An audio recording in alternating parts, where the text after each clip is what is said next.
അതെ, ഇന്ന് എൻ്റെ രാവിലത്തെ കുറച്ച് വിശേഷം നോക്കിയാലോ. നമ്മുടെ പപ്പായയാണ് കേട്ടോ, തനിയെ മുളച്ച് വന്നതാണ്. ദേ അപ്പുറത്തേക്ക് കുറച്ച് ചെമ്മീൻ പുളി നിറച്ച് നിൽപ്പുണ്ട്. അപ്പം അടുക്കളയുടെ വാതിലാണ് കേട്ടോ ഇവൻ ഇരിക്കുകയുള്ളൂ, എൻ്റെ പൂച്ചക്കുഞ്ഞി. അത് ആൾക്കാർ ചവിട്ടുന്നിടത്തേ അവൻ വന്നിരിക്കുകയുള്ളൂ. പിന്നെ അവനവിടെ ഇരിക്കുന്നുണ്ട്. അവനെ കുറച്ച് നേരം എടുത്ത് ഇങ്ങനെ തലോടി വെച്ച്. അവൻ മടിയിലൊന്നും ഇരിക്കില്ല. പെട്ടെന്ന് തന്നെ ഓടിപ്പോവും. അമ്മയെ കണ്ടപ്പോൾ അവൻ ഓടിപ്പോയി. അപ്പോൾ എല്ലാവർക്കും എൻ്റെ ചാനലിലേക്ക് സ്വാഗതം. ഞാൻ ബിൻസി. ഇന്ന് രാവിലത്തെ ബ്രേക്ക്ഫാസ്റ്റ് ദോശമാവാണ് കേട്ടോ. നന്നായിട്ട് പൊങ്ങിയൊക്കെ വന്നിട്ടുണ്ട്. അതുകൊണ്ട് ഭയങ്കര സന്തോഷം. പിന്നെ സാമ്പാർ ഞാൻ തലേന്ന് രാത്രി തന്നെ ഉണ്ടാക്കി വെച്ച കാരണം എളുപ്പപ്പണിയായാലും രാവിലെ മോന് സ്കൂളിൽ പോകുമ്പം അവൻ ചോറും കറിയൊന്നും കൊണ്ടുപോകത്തില്ല. അവന് ബ്രേക്ക്ഫാസ്റ്റ് മതി. അപ്പോൾ പിന്നെ ഞാൻ ദോശമാവിൽ ഉപ്പൊക്കെ ഇട്ട് കലക്കി അതവിടെ വെച്ചു. സാമ്പാർ അവിടെ നിന്ന് തിളയ്ക്കുന്നുണ്ട്. അവനിന്നത് കൊടുത്തു വിടുന്ന ദോശയും മുട്ടക്കറിയാണ് കേട്ടോ. അവനാണെങ്കിൽ സാമ്പാറൊന്നും കൊണ്ടുപോകത്തില്ല. ദോശയോട് അവന് വലിയ താല്പര്യമില്ല. പിന്നെ ഇത് ഇന്ന് കൊണ്ടുപോകും മോനെ എന്ന് പറഞ്ഞുകൊണ്ട് അങ്ങ് കൊണ്ടുപോകുന്നതന്നേ ഉള്ളൂ. അവന് കൂടുതലിഷ്ടം ചപ്പാത്തി അല്ലെങ്കിൽ ഫ്രൈഡ് റൈസോ അല്ലെങ്കിൽ അങ്ങനെയൊക്കെയുള്ള ഐറ്റംസാണ് അവന് കൂടുതലിഷ്ടം.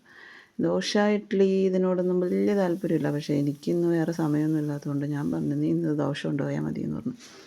അപ്പോൾ അവൻ പറഞ്ഞു എനിക്ക് സാമ്പാർ വേണ്ടാന്ന്. അപ്പോൾ പിന്നെ ഞാൻ പറഞ്ഞു എന്നാൽ ഞാൻ മുട്ടക്കറി ഉണ്ടാക്കി തരാമെന്ന് പറഞ്ഞ് അങ്ങനെ മുട്ടക്കറി ഉണ്ടാക്കി കൊടുത്തു. പിന്നെ അവന് കുറച്ച് ബട്ടറൊക്കെ ദോശയുടെ പുറത്തിങ്ങനെ തടവി കൊടുക്കുന്നു കേട്ടോ. അപ്പോൾ അവൻ ഈ ബട്ടറും ഇതൊന്നും അധികം കഴിക്കത്തില്ല. പിന്നെ ഞാനിങ്ങനെ ദോശയും ഇഡ്ഡലിയിലൊക്കെ കുറച്ചൊക്കെ ഒഴിച്ച് എങ്ങനെയെങ്കിലും കഴിപ്പിക്കും. പിന്നെ അവൻ്റെ ലഞ്ച് ബോക്സ് എടുത്ത് വെച്ചു. അതിലേക്ക് 2-3 ദോശ ഇത്രയൊക്കെ കൊണ്ടുപോയാൽ കഴിക്കുമൊന്നുമില്ല. പിന്നെ കുറച്ച് മുട്ടക്കറിയും എടുത്തു. പിന്നെ അവൻ മെയിനായിട്ട് കൊണ്ടുപോകുന്നത് കുക്കുംബറും ക്യാരറ്റും. ഇത് മസ്റ്റായിട്ട് അവൻ മിക്ക സ്കൂളിൽ കൊണ്ടുപോയിട്ട് ഇത് നന്നായിട്ട് കഴിച്ചോളും. മറ്റുള്ള പച്ചക്കറിയൊക്കെ കഴിക്കാൻ ഭയങ്കര ബുദ്ധിമുട്ടാണ്. അതുകൊണ്ട് ഞാൻ ദിവസവും ഈ കുക്കുംബറും ചിലപ്പോഴും കുക്കുംബറും ക്യാരറ്റും ആയിരിക്കും. ഇന്ന് കുക്കുംബർ മാത്രമേ ഉള്ളൂ. ക്യാരറ്റൊന്നും എടുത്ത് കഴിക്കില്ല. അത് കാരണം കുക്കുംബർ മാത്രം കൊടുത്ത് ലഞ്ച് ബോക്സ് അടച്ച് അവിടെ വെച്ചിട്ട് മുട്ടക്കറിയും കൂടെ അവൻ്റെ ചെറിയ ലഞ്ച് ബോക്സിൽ പാക്ക് ചെയ്ത് അവനാണെങ്കിൽ ഒരു 10 പാത്രത്തിൽ കൊടുത്തു വിടണം. അതാണ് ആ ചെക്കൻ്റെ ഒരു കുഴപ്പം. സെപ്പറേറ്റ് കഴിക്കത്തില്ല.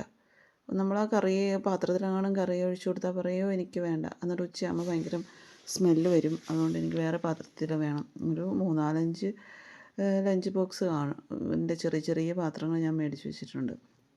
അപ്പോൾ അതിനകത്ത് അവൻ്റെ മുട്ടക്കറിയൊക്കെ എടുത്ത് ഞാൻ അടച്ച് വെക്കുകയാണ് കേട്ടോ. പിന്നെ മോന് കഴിക്കാനായിട്ട് ഒരു നെയ് റോസ്റ്റും കുറച്ച് സാമ്പാറും എടുത്ത് വെച്ച്. പക്ഷേ ഇവൻ ഈ സാമ്പാറിൻ്റെ ഒരു കഷ്ണങ്ങൾ പോലും കഴിക്കില്ല. ജസ്റ്റ് ഒന്ന് ചാറിൽ മുക്കി കഴിക്കും. അങ്ങനെ അവൻ്റെ ലഞ്ച് ബോക്സൊക്കെ എടുത്ത് സ്കൂൾ ബാഗിൽ വെച്ച് അവനെ സ്കൂളിൽ ബസ് കയറ്റി വിട്ട് സമാധാനത്തിൽ വന്ന് ഞാൻ കഴിക്കുന്ന റാഗി ദോശയും സാമ്പാറും കുറച്ച് മുട്ടക്കറിയും കൂടെ കഴിക്കുന്നു. അപ്പോൾ ഇന്നത്തെ വിശേഷം ഇത്രയേ ഉള്ളൂ. പുതിയൊരു വീഡിയോ ആയിട്ട് വീണ്ടും നമുക്ക് കാണാം. അതുവരേക്കും ബൈ.